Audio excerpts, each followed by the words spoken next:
Obviously, I own this. This shows you alone how much I love Freddie Mercury. And it also shows you how much I love the album. Freddie Mercury became my favorite 10 years ago when I was 14. My gym teacher showed us the documentary Super Size Me. One of the songs was by Queen, Fat Bottom Girls. I heard the song and I'm going, whoa, what the heck is that? What the heck is this? And then I played the song at home. My mom said, oh, that's from a band called Queen. She played a couple of their songs. I looked up most of their videos, especially their Live Aid show.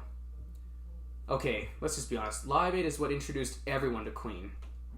Well, even though Queen was big throughout the 70s, Queen's popularity came in full circle at Live Aid. And it was Live Aid that drew me to Queen. Sure, it showcased Freddie's voice, his stage presence, but it also showed how the whole band worked together as a team. That's what drew me to Queen in the first place. And then, of course, shortly after, I came across the documentary Freddie Mercury, The Untold Story. Just sat down and listened to Freddie's story. And just, wow. I love Freddie's biography. Not the movie, Bohemian Rhapsody, but the documentary, The Untold Story.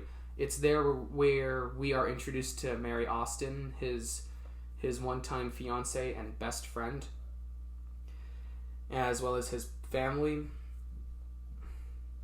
And it was his life story that brought me into that's what turned me into a Freddie fan, a fan of Freddie's. And I continued to be a fan for the last 10 years. And now, 30 years after his death, he still continues to inspire people. He still continues to be played. In fact, Mr. Bad Guy was featured in a movie trailer that I remember seeing last year. I was cooking here in the kitchen and I could overhear Mr. Bad Guy, and I said, I know that voice anywhere. That's Freddie. Freddie has the voice. And WatchMojo.com, they put him at number 1 on their top 10 list of the top 10 male vocals. Which doesn't surprise me. Freddie Mercury, he could perform a cappella. He could play just the piano, and I would be entertained.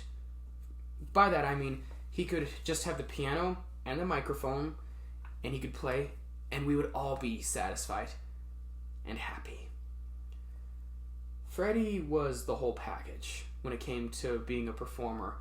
He was the fashion person, the voice, and his electrifying performances, when he'd lift his arms in the air, the minute he would just, do that with his arms, or simply just pointing to the audience, everyone would cheer.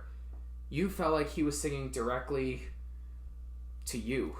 Okay, maybe that's a bit much, but Freddie was just one of a kind entertainers that we'll never see again, but what we will see forever is his legacy in music. I could make a whole epic video of why Freddie Mercury is my favorite singer, but I will leave it at this for now.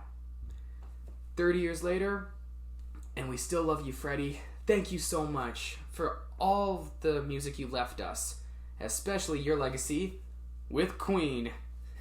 Best concert ever, by the way.